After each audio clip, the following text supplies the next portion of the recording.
coordinator for PG seminar today. First, I would like to thank everyone for joining this webinar. Inshallah, this webinar will inspire and benefit us all. Before we start the webinar, let us first recite Surah Al-Fatihah.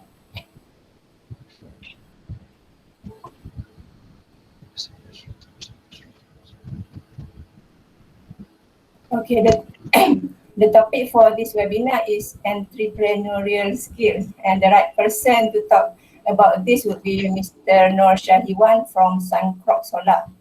Okay, so before we start, let me first share his brief biography. When most of the industry players are tapping the massive growth of solar farm and grid tie system, he chose to follow the root cause of energy poverty by innovating in solar applications and installation procedures. As a strong believer in social entrepreneurship, Shahiwan is actively promoting solar technology to provide needs of electricity for the developing countries under Suncrox Solar. With more than 110 solar projects completion, including rural, agricultural, resort, and commercial in Southeast Asia, including Malaysia, Indonesia, and Myanmar, Suncrox Solar is implementing cross-subsidization model where profit from commercial projects are channeled to subsidize social initiatives up to 100%. More than 1,300 direct beneficiaries are gaining positive impacts through these initiatives, and Suncrox Solar's next mission is to serve 5,000 beneficiaries by 2020. With tagline of Solar for all for solar, Shahiwan is on track to fulfill his vision to provide practical solar energy solutions for better living of all, especially the bottom of the pyramid group. So without further ado, I would like to invite Mr. Nur Shahiwan to share his knowledge and expertise on entrepreneurial skills. Proceed. All right, thank you, Wan. Thank you for the introduction. So we have an hour, 60 minutes. So we're going to share some of our experiences, and including, of course, the focus of the talk will be entrepreneurial skill, which I believe is essential in any entrepreneurship journey. So I'm going to share from my perspective. So let me share my slides first.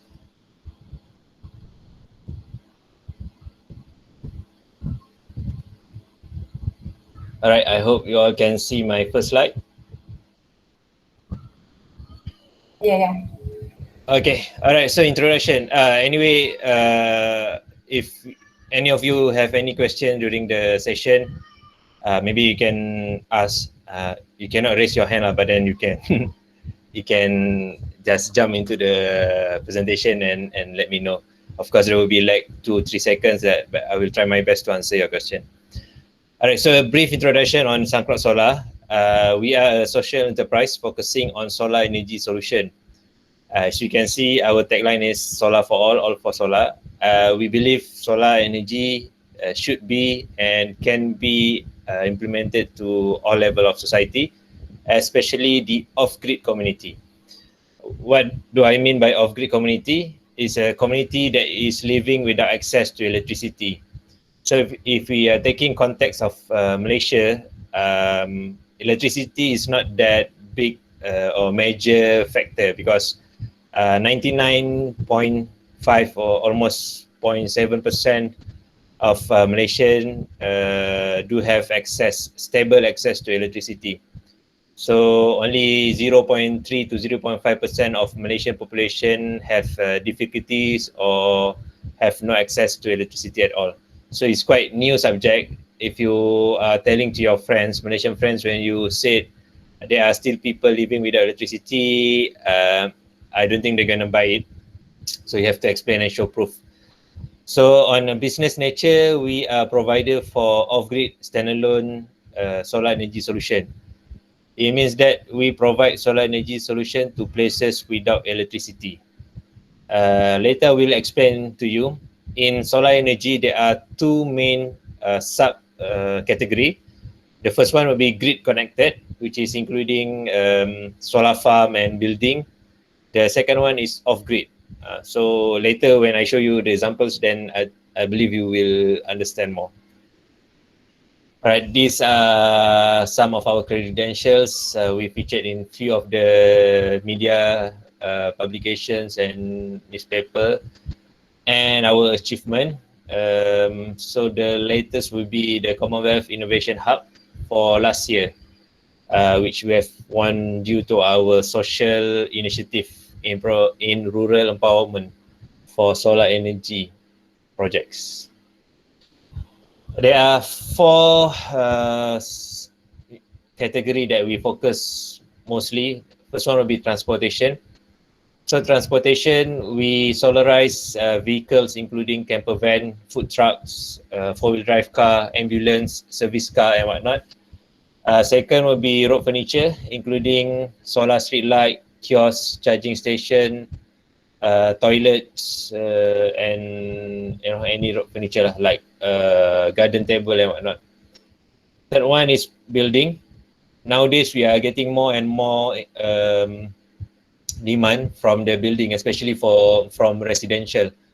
So from house that want to be solarized, even though they have stable access to electricity. In other words, TNB lah. Okay, so the ideal customer of, like 70-80% of our customer database will be from agriculture, especially in Malaysia.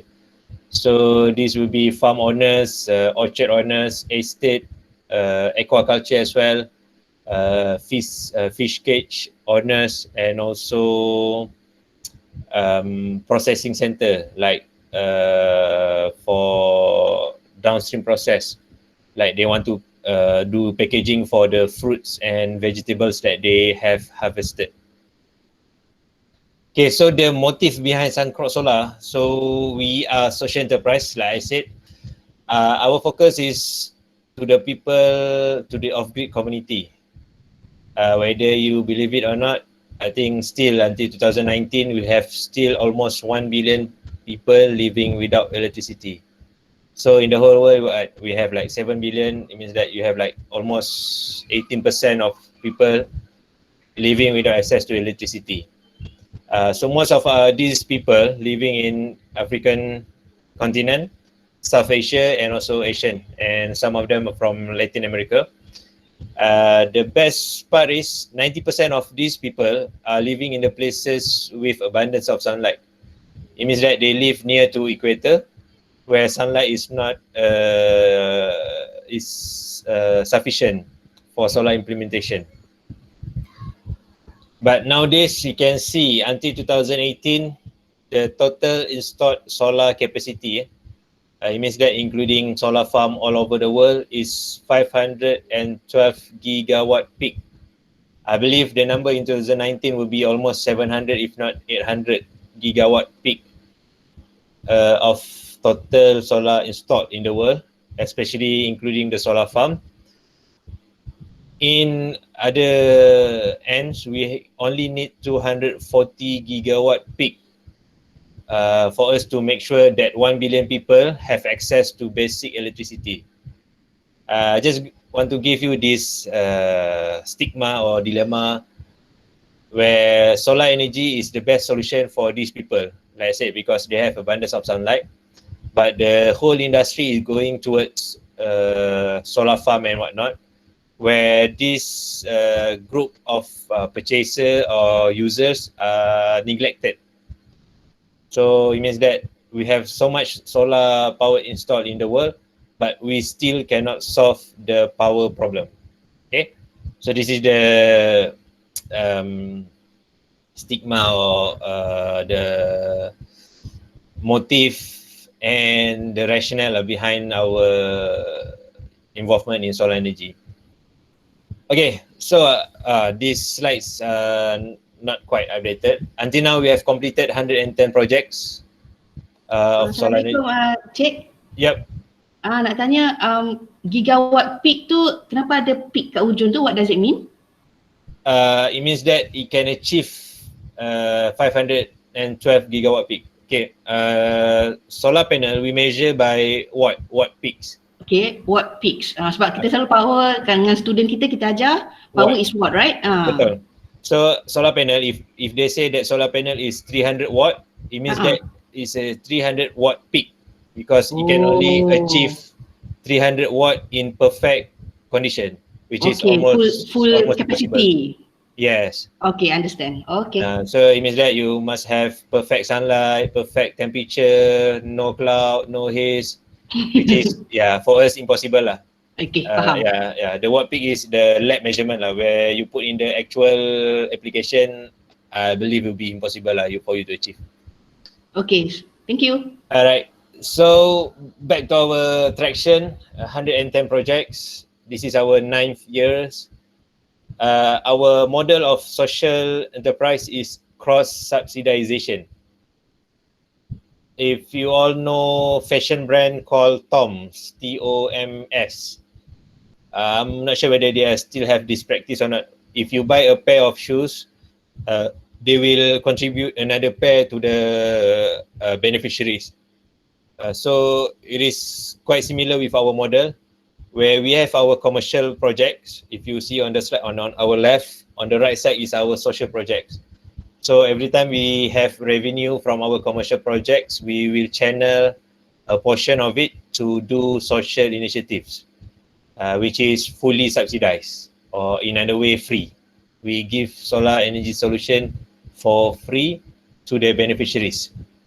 Our beneficiaries mainly of course, in Malaysia, ASEAN including Myanmar, Indonesia, Philippines, and we did send our solution to Africa countries, namely Tanzania, Sudan, Kenya, and another one I forgot, because we send it through NGOs. So we have achieved 1,300 beneficiaries, direct beneficiaries. Our next target is to achieve 5,000 beneficiaries in 2022. Beneficiaries here means people, like household that receive or that apply our solar energy solution. If you're talking about SDG, Sustainable Development Goals, our goal will be number 7, affordable and clean energy. We ensure access to affordable, reliable, sustainable and modern energy for all. So I want to stress the for all portion here, because we want to make sure the solution is accessible to all level. Dalam bahasa Melayu kita panggil merakyatkan teknologi lah. So even though it's when people say about solar energy, people always think about advanced, expensive solution or technology, whereas we are here to rectify the issue. It means that solar is for all. Okay, these are some of the projects we have done. This project we have done together with MSU students. We provide the basic solar energy solution for lights for Aboriginal community in Paluhinai, Pahang, untuk community orang asli. So we provided the solution. We instructed or we trained the students, and then the student trained the beneficiaries, which is the orang asli. So the knowledge transfer will be double. Our next project, this is also for Aboriginal community in Postlenjang near Kuala Lipis, Pahang. This was done in 2018. So we have provided 60 sets of solar energy solution to 60 houses or 60 families.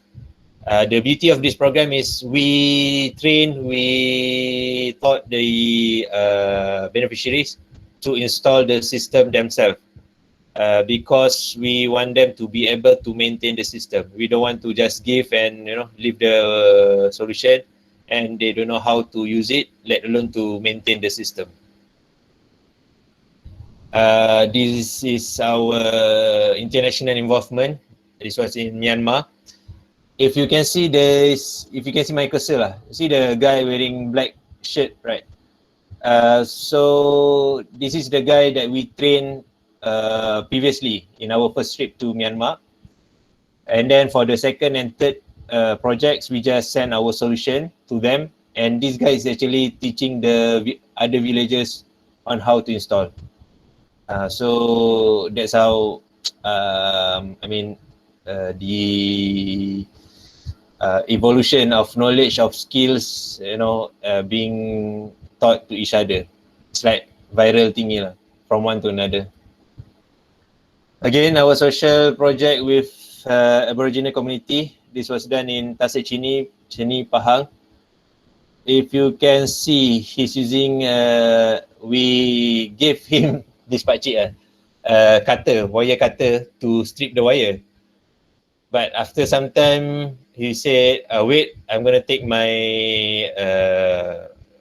they call it here parang lah, machete, to strip the wire. We thought that he wants to use that tools for other purposes, but actually you can see how he stripped the wire using the machete,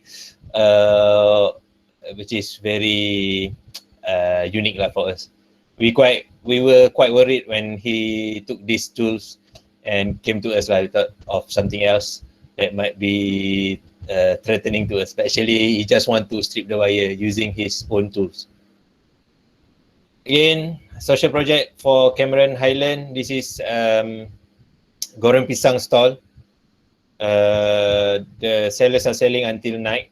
The problem is they cannot get access to electricity, so we provided lights for the stall. Pangko Island installation together again with MSU students for mosque, masjid, and also street, for the Kampung street. This is a resolution we sent to African continent through local NGO called MyCore. It's just a very basic unit, 10 watts solar panel, power bank, and also USB lights. Because we need quantity here, so we send 160 units, 40 to each country. So you can see how it makes a difference to the community there. Last year trip to Mentawai Island, the most challenging trip that we have survived, I should say, because the journey by boat is 6 hours. 3 hours by big boat, 3 hours by this boat, and the ocean condition was not that ideal. You can imagine this is an open Indian Ocean, and if you can see, this kind of weather is actually the best weather. This is what they told us. Actually, this is what quite best weather of many days. So I cannot imagine if it's the worst weather for us to go there and install and come back safely. This is quite near to UIA. This uncle is selling ice cream in Damansara Damai, selling by using motor cart. So the problem with this motor cart, this uncle need access to electricity every time he wants to operate, which is he will get from the shop, and the shop will charge him 50 ringgit per month, which defeated the purposes of having a motor cart where you can go anywhere to sell it. So we have solarized his motor cart, 2 units already. It's quite successful now. Now he has 3 motor carts and 4 bicycle carts that's selling ice cream. That's how impact that we really love to share, to see a small technology involvement can make very big impact. Next project in Belum, Perak. This is elephant, what do you call it? Device that we use to prevent the elephant from coming into the farm here. If you can see at the back, they just opened a new farm. This is a social project for the Orang Asli community as well, for them to make sustainable income. So they open up a land and then develop a farm for them with vegetables and whatnot. So their problem is elephant. You know, this is the area in Belum Forest in Greek, which is very popular with elephant problem. So we installed a speaker powered by solar. So we put in, we install a audio file of growling tiger. So hopefully it will prevent the elephant from coming to the farm. From the research that we have studied, growling tiger some should scare the elephant lah. But we did not stay there that long to find out whether it is effective or not.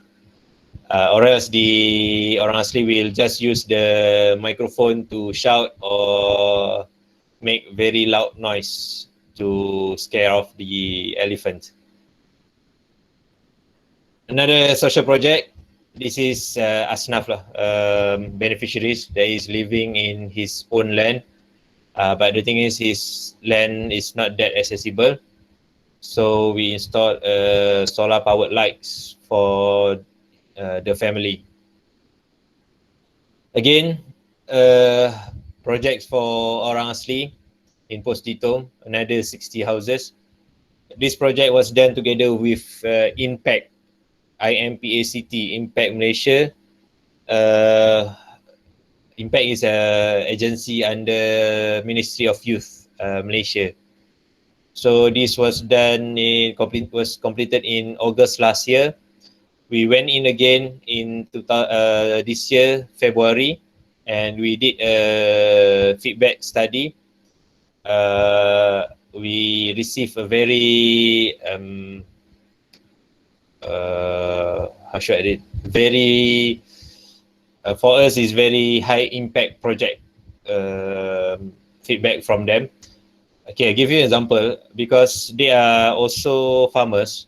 So normally during day they will go to their paddy farm to do all this works, and at night they cannot do anything because there are no lights. So they will wait for tomorrow to process the paddy, you know, to grind and to store the paddy. Since they have light, now they can do the process at night. So the next day they can go back to their farm to do whatever works that they need to do. So they are more productive in terms of economic activity. In other case, most of the students here, their school is actually a boarding school. So the kids will stay at school for weekdays, and during weekend they will go back to their house. And then previously they cannot bring back their books or homeworks because there are no lights for them to do. So with lights now they can bring back the books, and even the elder brother or sister can teach them, or their parents can teach them using the lights. Okay, so basically in this kind of places, at night, there are not much activity you can do if you don't have lights. So when we provided these lights, overall, they have extra operation hours of 4 hours, like 7 to 11 or 7 to 12 midnight. So the student can do their homework, study, the mother can do the housework, the father can do post-economic activity, like I said. Grading or packaging their harvested crops. Again, another project with my core in Long Busan, Sarawak. This is also quite challenging. 6 hours off-road from the jetty to arrive to this place. We provided the same set like the one we sent to African countries. 120 sets of them, but just a basic lights. Because for this kind of implementation, the houses are too many.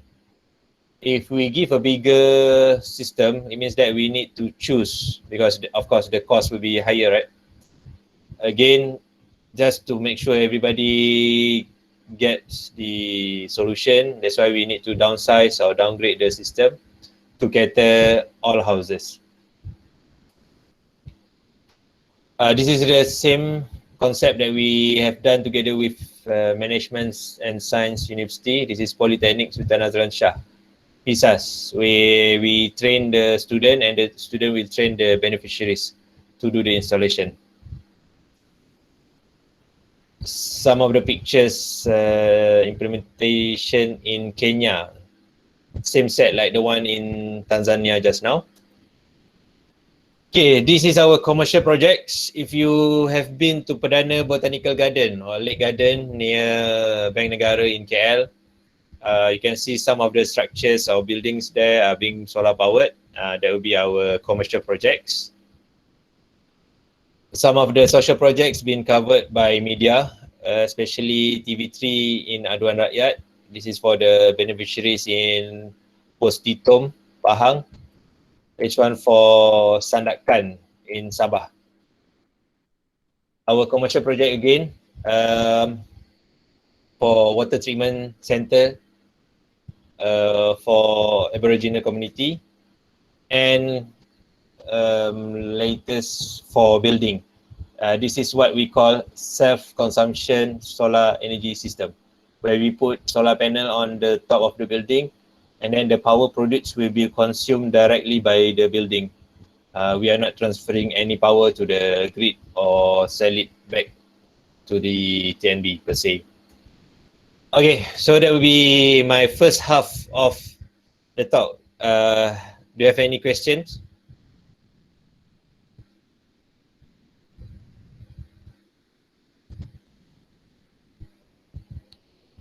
Any questions so far? Encik Syahiwan, for each unit that you send for one country, for one place, for example, how much does it cost? If you're looking for the basic one, the one we send to the African country, per set is around 200 ringgit. If we looking at the project implementation for the houses, right? The one I told, 60 houses in that village in Post Titom, Post Lenjang, and also Sandakan. Each set is around 700 ringgit for the components only. But when it comes to project cost, it's going to be around almost to 1,000 ringgit because we have to include the logistics, the implementation. Sometimes we need to do the training, kenduri, like the carnival kind of approach, so that the villagers will come and enjoy the session. Oh, okay. Any other questions so far?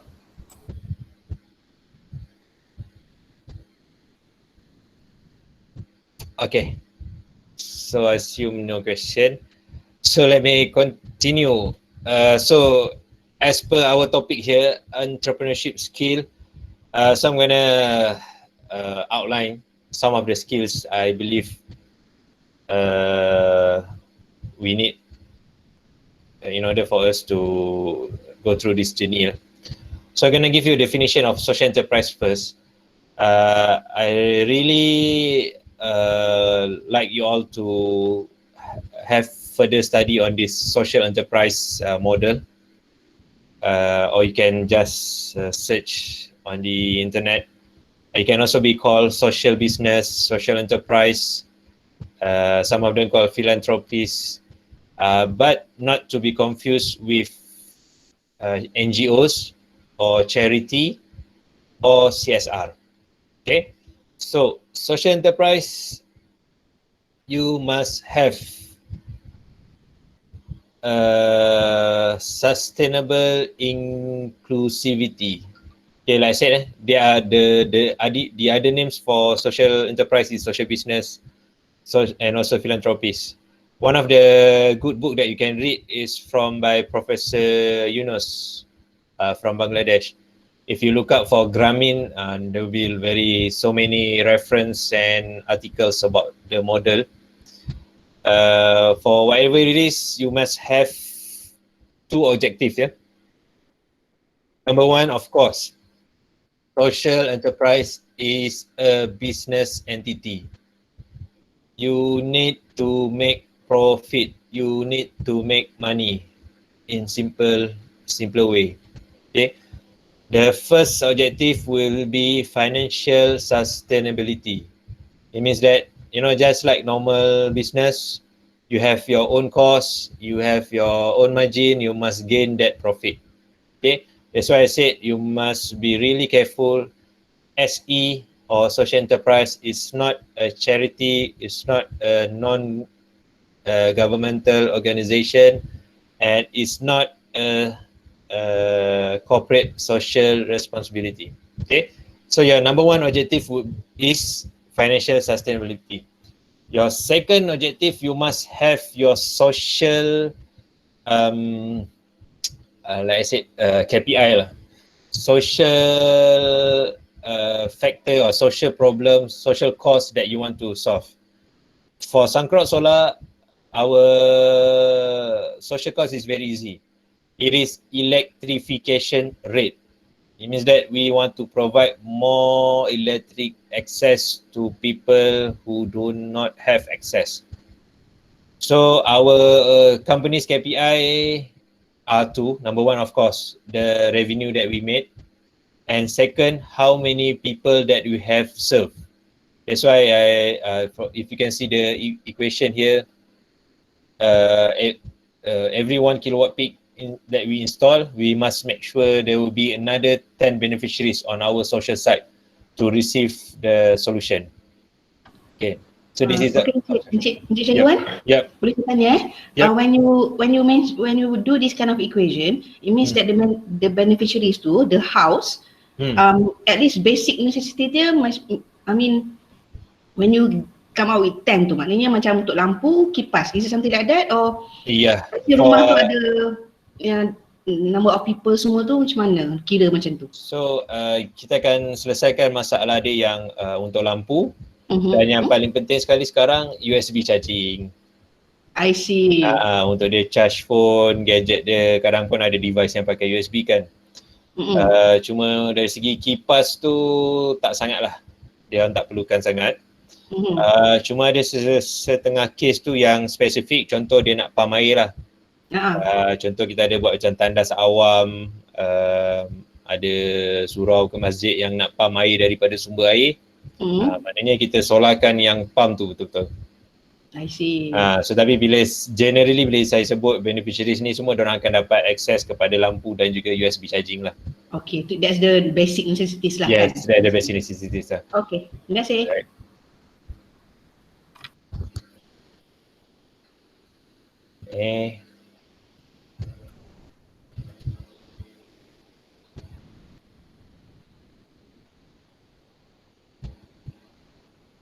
Okay, so for social enterprise, you must have cash flow lah, should I say. So of course, the first one, it can be your sales revenue. Every social enterprise, you must have something to sell, be it products, services, or whatever.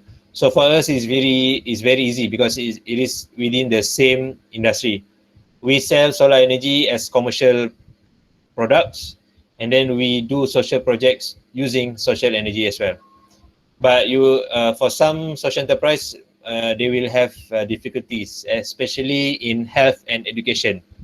So let's say we pick health. Let's say they want to provide palliative support or support system for terminal cancer patient. So it is difficult for them to sell to the same group. They cannot sell medicine or service, by charging them and while doing social initiative for them. So for health and education, they must be creative in order to create revenue. I give you another example for education. Let's say your target, every year you will have 50 students that completed secondary school and been offered to tertiary level or been offered job. So how do you want to sell? What kind of product is suitable for you to sell? You cannot sell the books to you cannot sell the achievement itself. You maybe can sell the books to normal customer, and then you use that revenue to support the students. Okay, So the second revenue stream, it can be sponsorship, but it's going to be very long and tiring process. Let's say you have a project, you're going to go and ask for sponsorship, go to corporates, go to government agency. It's going to be never ending proposal, and it might consume your time as well. We have been through this path as well. That's why I said the best way is for us to sell something in order to get revenue to do our social projects. But you do not neglect this sponsorship lah. You know, just prepare a proposal, one typical proposal that you can change the title and change the beneficiaries or even the sponsor. All right. Last but not least, this was also one of the biggest revenue stream for us is from competition and award. Some of the competition offer cash prize, some of them offer sponsorship, and some of them offer partnership that we can do the social project together. So it is also a main source of income for us to do social. But like I said, you don't put so much intention or resources on these two, sponsorship and competition, because it's gonna take very long time, and you might end up doing all this paper documentation and proposal without doing the actual social costs.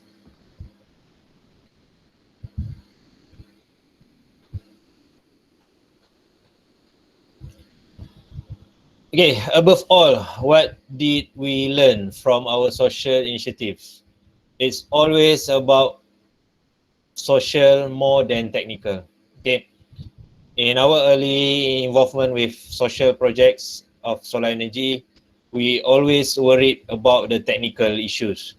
How to make solar energy system smaller, lighter, easier, more advanced, bigger storage, bigger capacity and whatnot.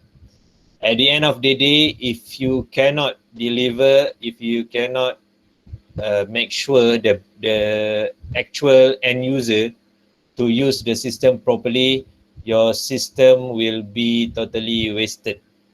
Okay, as simple as asking them to put the solar panel on the roof as well. You must be very, very clear where to put, how to put, and when to put the solar panel. So it is example. It's always about social more than technical. I give you another example. We worried too much on the lights capacity. Lights capacity means the operation hours and the brightness. But when we went back to one of these villages, we received complaints. They said that the lights cannot last that long, as what expected. So we went into the few houses. Then we look. Actually, they connect the phone continuously to the USB charger, and while charging it, they are using the phone, you know, for videos, games, and whatnot, and over and over and over.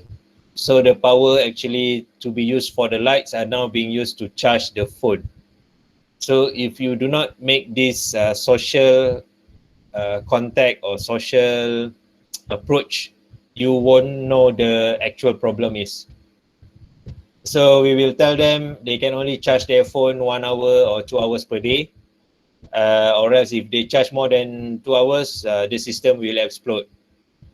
So they will stop charging it accordingly. By the way, in these places there are no internet connection, let alone phone connection also not available. So you might be wondering what they will do with the phone. So they will pass the phone to whoever villagers who go to the town and download the videos, apps, games for them. So they will play again and again and again the same content until the next person goes to the town again. So that's how they drain the battery of their smartphone. don't have to worry. I should say almost every house has a smartphone.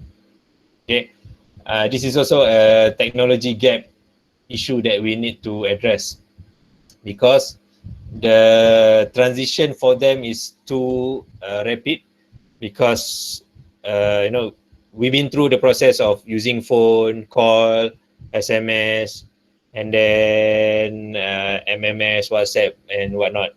Now they suddenly got a smartphone. You can do everything with your smartphone. So you need to fill it, the technology gap, so they can use it for their own benefit.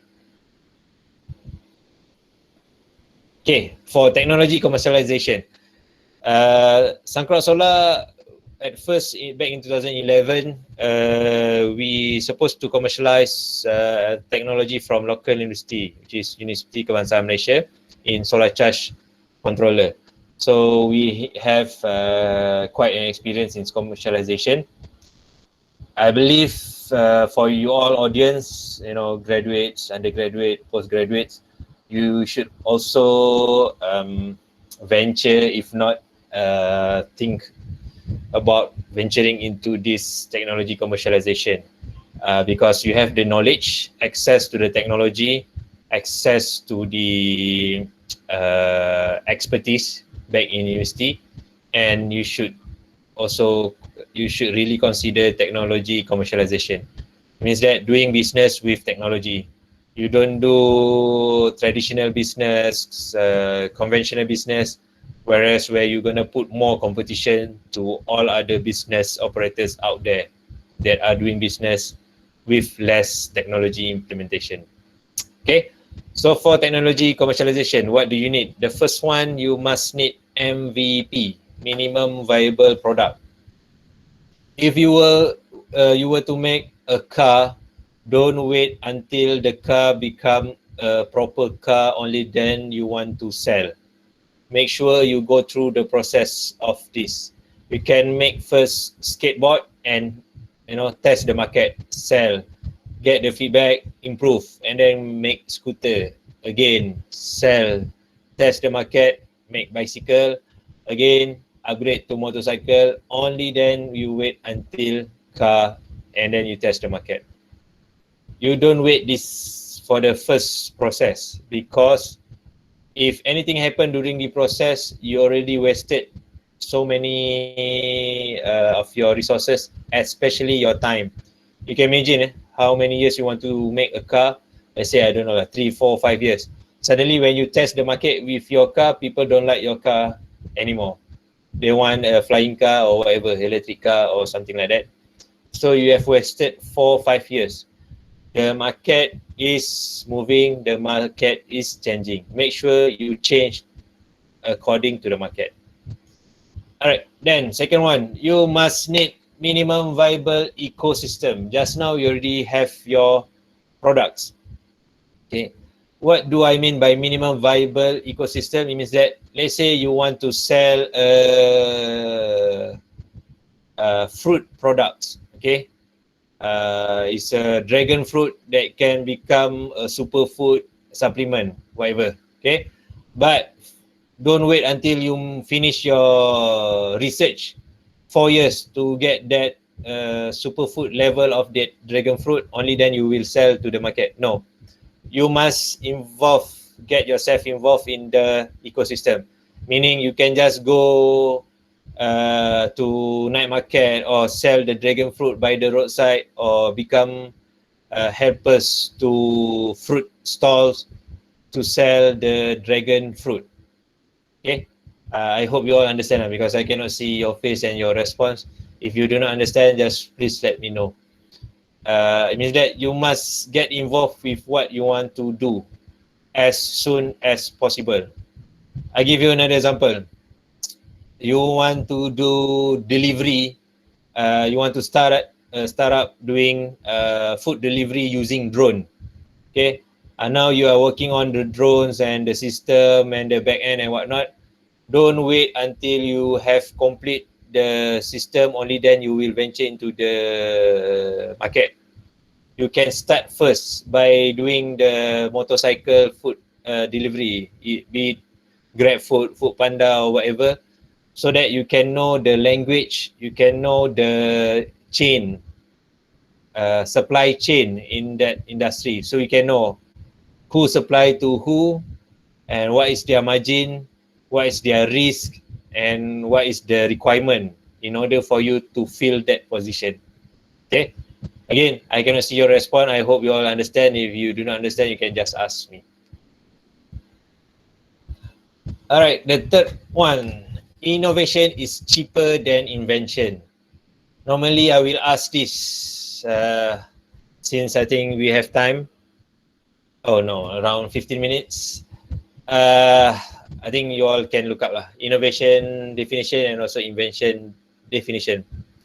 Why I say innovation is cheaper than invention? Invention, you start from scratch. Okay, it will be beautiful for you to have some invention to your name, apply for patent and blah blah blah, right? But then, like I said, the market is changing too fast. Innovation is always faster and cheaper. I give you an example. You want to create a device, okay? You can go, you need a box, a case. Okay, you can go and do the 3D design and then do the 3D printing, find or pay for the 3D design and printing services. Or you can go for a cheaper and faster way, go to Mr. DIY or plastic shop, buy a Tupperware plastic container, just put whatever your device in that plastic and test. Okay, you just go and buy within the same day, you can already test. And the Tupperware will cost you only what, 3-5 ringgit. Either you go for 3D design and 3D printing. Okay, because feedback is precious. You want to get the feedback. Of course lah, people say why you use this as Tupperware really ugly, but then you want to see also the functional. Okay, in the meantime you can go for your 3D design and 3D printing, but time is essence. The only thing that you have is equal to any other competitor, be it small or big boys. The same amount that you have is time. Everybody has 24 hours per day. So make sure you choose your battle, right? You choose your battle. Let's say you want to produce electric car, right? Of course lah, don't go head to head with Tesla, right? So you find very niche market, like motorcart, people selling food using 3 wheels motorcart. They say, okay, we can electrify your vehicle. So Tesla don't look at that market as potential at all as well. So you choose your own niche market, all right? So that you can get at least the competitiveness as low as possible. Okay, next one. Commercialization is harder than R&D. I believe you are coming from engineering background and whatnot. So R&D is really tricky. When you do, especially on lab scale, everything will work. Okay, let's say you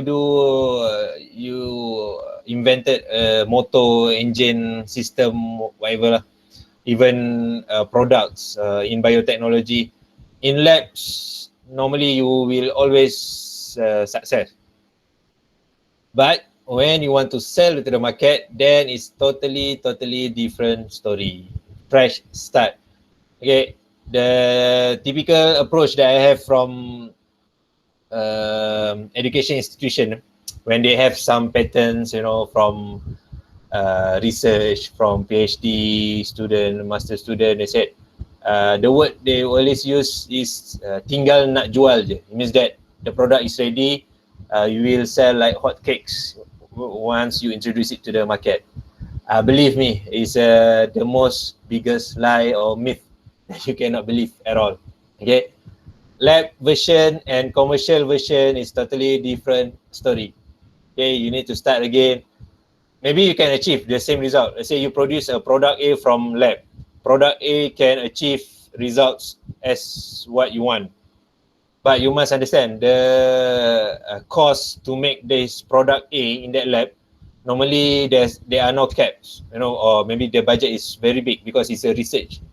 Research is continuously needs fund to be finished. But once you want to make a commercial version, you must have cost and margin and price. If you make it very expensive, who's going to buy your product? Okay, that's why I said. So it's a totally new, fresh start or fresh new story that you must take the journey again. Okay, for technology commercialization or startup, I always believe that it is an endurance race. It's not a sprint. In other words, you do not have to be Usain Bolt, but you must be what's his name? Faramo, the long distance runner. Okay, it is not a sprint. Sorry? Yeah, betul, Faramo. Faramo, okay. So it's not a 100-meter sprint, 200-meter sprint. This is what I have observed because, all those startups, new startups, we've been fed with nice story, Facebook story, Google story, Pokemon, Pokemon game, you got overnight success, become millionaire. So all these sweet stories, if you look at the probabilities, like 1/1,000, if not 10,000 startups, right? 9,000 startups fail, 10,000 continue to live, and maybe 1%, 3% become unicorn and blah, blah, blah. All right.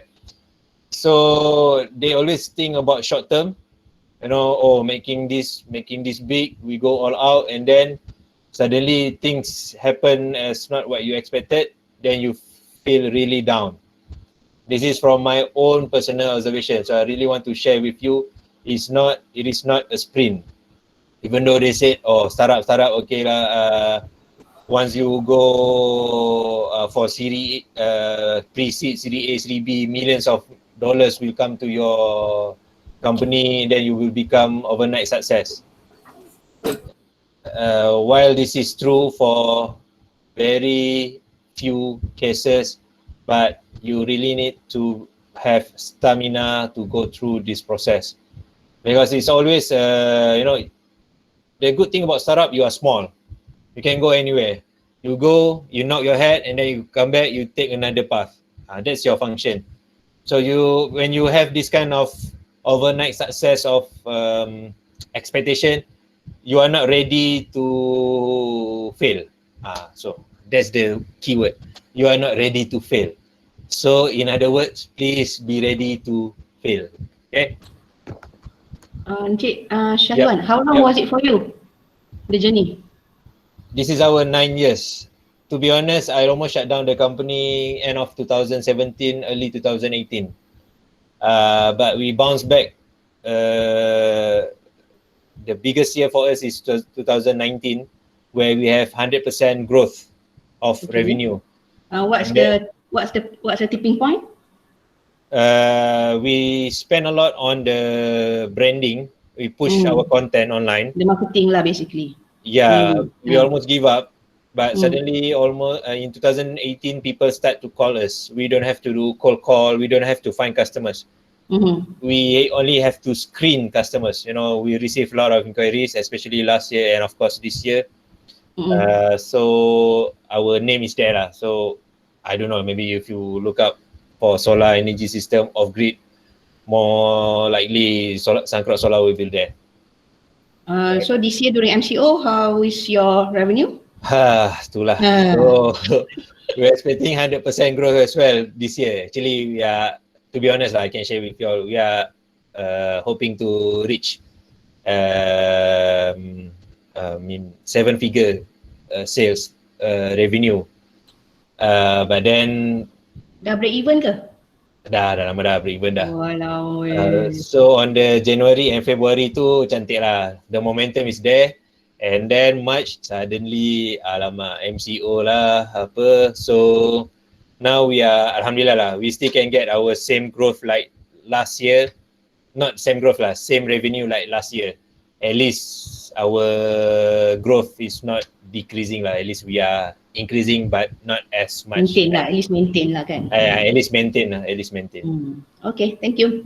Alright, so the next one is perseverance must be constant. You know lah, this is very cliche lah. The only thing that is constant is change lah, right? So in startup, you must persevere. Persevere. Keras kepala ke, hati kering ke, apa lagi.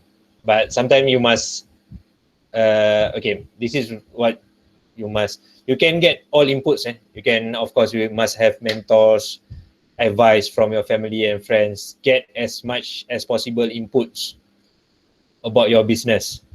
But at the end of the day, the decision must be made by you and only you. Okay, why?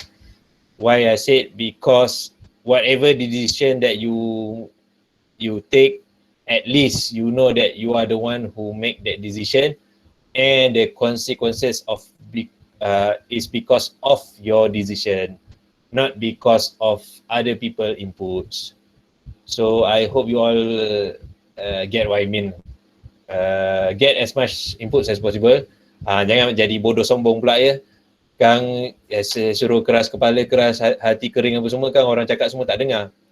You can listen but you must make that decision yourself using the inputs of course. Okay.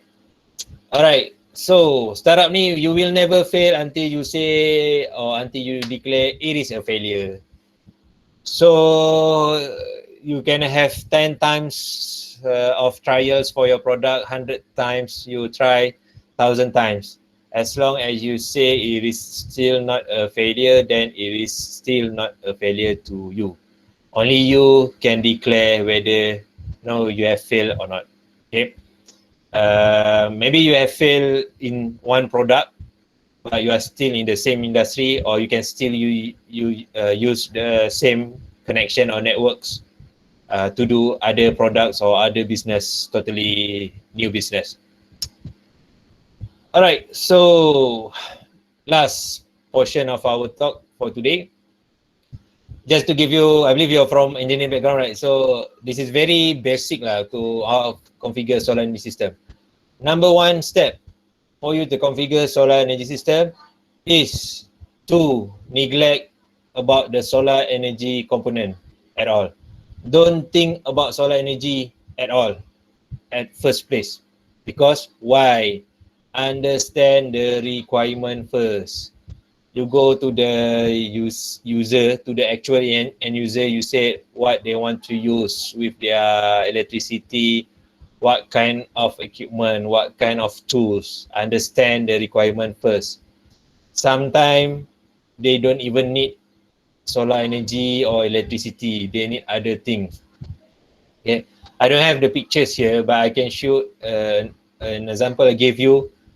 Like there are social initiative that gave solar street light to the village. Okay, the Aboriginal village, they give you street light. So I just want to ask you question lah, maybe you can answer or just for you to think. At night, do you stay in your house or you stay outside of your house? In my house. Okay, so do you need light at your outside of your house? I do. Corridor. Yeah, not corridor. Condo. Because I live in the condo, so I think we need it. Yeah, so in the context for the village, right? For the Aboriginal village, if you provide a street light, a solar street light for them to stay outdoor at night, do you think it's relevant or not? And the house itself don't have any lights. Oh. Yes. So actually, there's one picture, a very nice, effective picture. it shows a mother and a baby in their house. The house is actually just a hut, like pondok only. So they have this one street light, solar powered street light, and in front of the house, powering up the compound or the street, whereas in the house is totally darkness. So that will happen if you do not understand what is their requirement, what is the need of your beneficiaries. It doesn't have to be social project. Even though for your commercial project also, you must understand what is the requirement. Okay. Typically, when people say about solar, people say they want to install solar, they will come to you. Oh, how much? 5 kilowatt solar. This 5 kilowatt is very subjective. 5 kilowatt can mean 5 kilowatt peak of solar panel. It can also mean 5 kilowatt of output from the inverter, or it can mean 5 kilowatt hour of battery storage. So which one that you want? Because people always think that solar configuration is like generator. Okay, you have 2 kilowatt load, then you can use 2 or 3 kilowatt generator. You just pour in petrol or diesel, then you will get the output. No, solar, you are dealing with nature, with sunlight, and you cannot control sunlight, right? If sunlight is not available, you cannot do some mandram or whatever to call out the sun and let the sun shines its sunlight to your solar panel. So that's how subjective it is, solar energy system. Okay, so after you have configured the requirement, second thing, practical is the key. So practicality, you must consider about logistic, application, the user ability to maintain the system. Practical, you can have I give you an example. You have like 2 million fund to do mini solar farm in a very deep rural village. Okay, of course, 2 million is very big for solar mini farm. If you spend that 2 million for that mini solar farm, you won't get the components to that village, because the logistic itself, I think, easily will cost you 25% or 50% of the total cost, because you are not being practical. You cannot think that, how to bring the solar panel to the site. Then it will cost you money for making that mistake. Right? So third step, energy efficiency. Always start with the load side first. Okay, you have 10 lights of 20 watts, 3 fan of 70 watts, and they have hot water dispenser. So hot water dispenser will be switched on for 24 hours, right? The one you press the above button. It's like Kowe lah. It's like water dispenser machine with hot and cold option. That machine will be switched on for 24 hours. If you compare that kind of water dispenser with electrical kettle, which one is more energy efficient, do you think? Of course, it's electric kettle, because electric kettle you switch on only for 5 minutes, then you will get boiled water. Again, like I said, the hot water dispenser will be switched on for 24 hours. Using solar for power supply, you must be really stingy. You must to calculate up to the point of hours and minutes, because you must consider the energy production, the energy storage, and also, of course, the load consumption. Okay, like I said, solar is not generator. Generator, you just pour in your petrol or diesel, it will deliver the power you need. Solar, you are dealing with nature, so you must make your best assumption, your best calculation. Okay, so solar energy requirement versus solar capability. Like I said if you make a system, people always want to use aircon and whatnot, but then if that place, topography-wise, cost-wise, is not suitable for their needs, that's why you must consider the solar energy requirement first. including the solar capability. Okay, there are some cases like, okay, let's say money is not an issue, but you want to power up a food truck with solar. Your main limiting factor is actually roof space. You can have all the money in the world, but you know your roof can be mounted with certain amount of solar panels only. Agreed. So that will be your limiting factor. So you must really consider factors lah before you make a final configuration. Alright, so at the end of the day, inclusivity. At the end of the day, you must understand the solar energy system that you install will be used by the end user. Okay, the end user might be not your paymaster. Let's say we do a system for a farm. The ones going to pay us is the farm owners, but the farm owners will not live there or will not stay there. The workers is actually the one who's using the system. So make sure you include them in your implementation and operation so that they can understand and use the system accordingly, and the system can last, as what being expected. Alright, so I believe that will be my last slides. Yep, that's all. So I open for questions and answer session. Yeah, please. Any questions from the audience?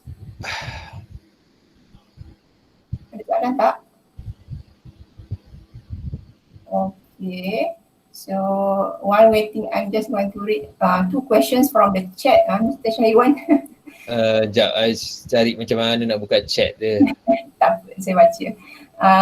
Anas Malik asks, is it possible for an individual from residential with DNB supplied electricity to purchase the solar system, then install and maintain ourselves?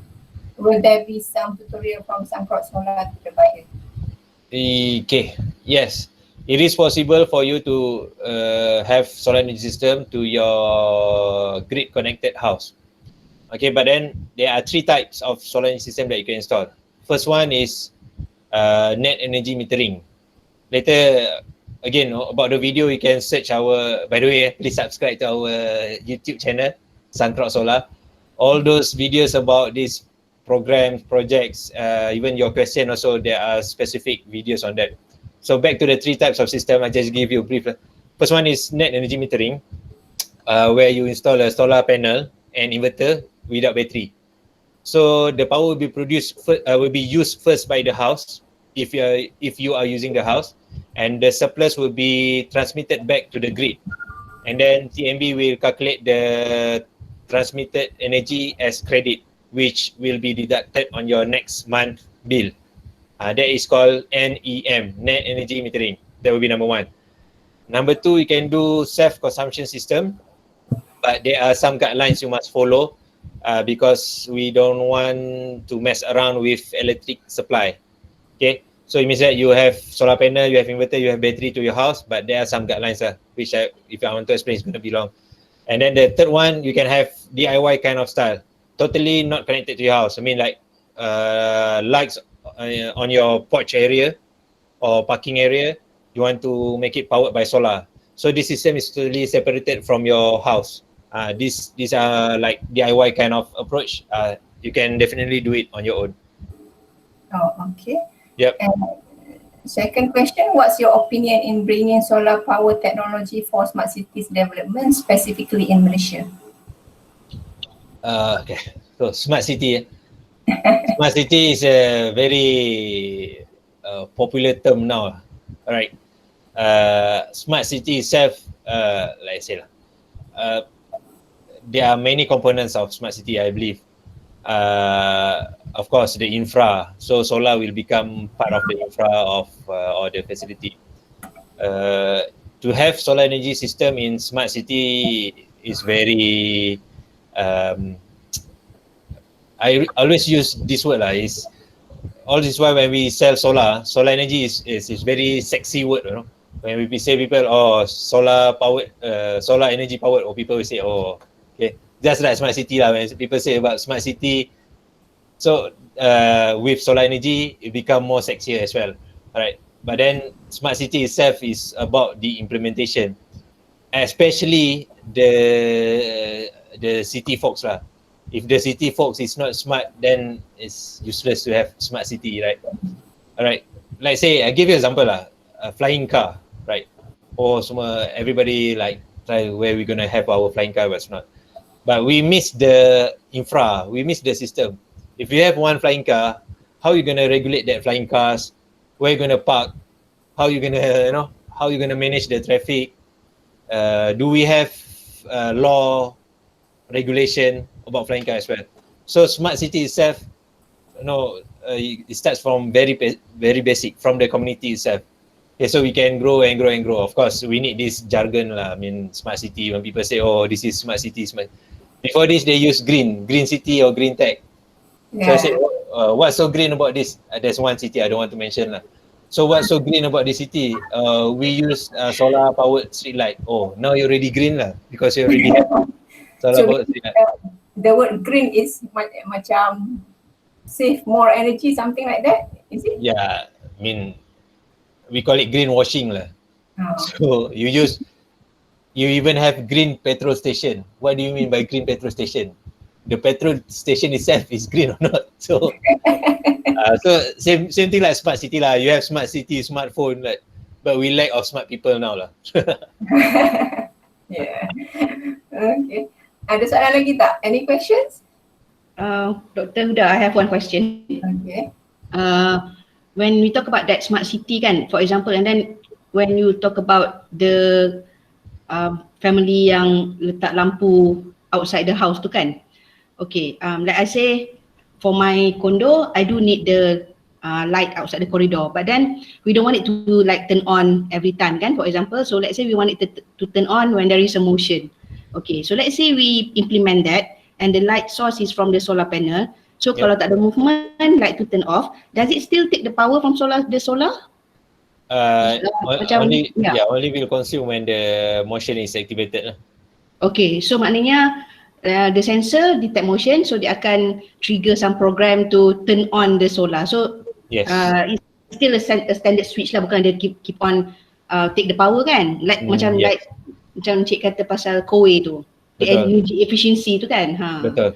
But the tricky part is macam mana kita nak jangkakan total usage. I mean, berapa lama lampu tu akan activate, yang akan activated. Itu akan tricky lah, sebab kalau you over assumption, then sistem akan jadi besar dan mahal. Okay, kalau you estimate rendah, sistem murah, tapi nanti rupanya you expect orang lalu lalang 1 jam ni, rupanya 10 jam orang duk lalu lalang. So nanti bateri tu akan habis lah, tak ada power lah. So besok pun akan jadi benda yang sama. So your demand will be more than your supply. So sistem solar tu tak dapat support lah. Okay, so another question is, your solar panel tu standard silicon base ke macam mana? Do you know the material you use? Alright, so for solar panels, we don't have any specific brands that we are attached to. Okay, but if you ask, we use quite a lot lah. We use, there are 2 main types of solar panel in the market, thin film and crystalline. So we use both crystalline, thin film and crystalline. Okay. So the first one we use thin film. Thin film we use mostly flexible, yang boleh gulung je, macam carpet.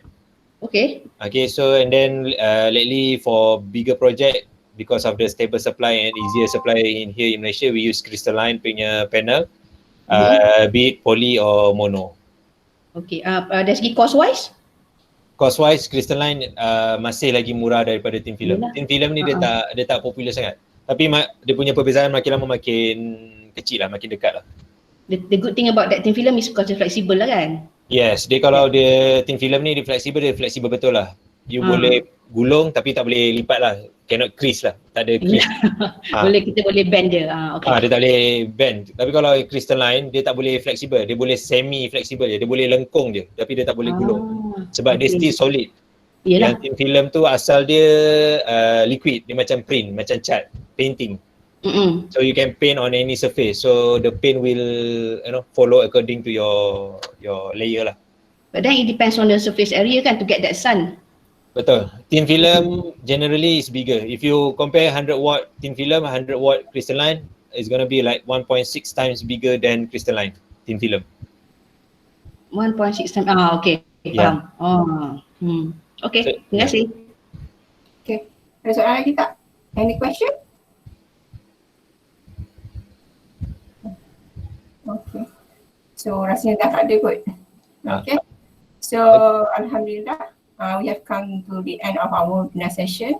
So what I can conclude is that the skills, the entrepreneurial skills allow you to be more creative with your projects, allowing you to give back to the community and hence making the world a better place to live. However, at the same time, the projects that you make should also give you or allow you to create revenue. Right, Mr. Syahiwan? Betul. Okay. Yep. Again, I would like to I myself like to personally thank Mr. Nur Syahiwan for his time sharing his experience and on entrepreneurship. I also would like to thank who joined this webinar. So I hope that today's fruitful discussion will serve as an avenue in making a great entrepreneurship development in the engineering fields. Okay, so I think that's all. Let's close with tasbih, kifarah and surah wal asr. Okay, thank you. Alright, okay. Okay, terima Thank kasih you. banyak Syahiwan. Thank you. Bye. Alright, thank you very Assalamualaikum. much, Mr. Syahiwan. Don't forget, just Google up Suncrox Solar, video content apa semua ada. Followers. Subscribe. Okay, budak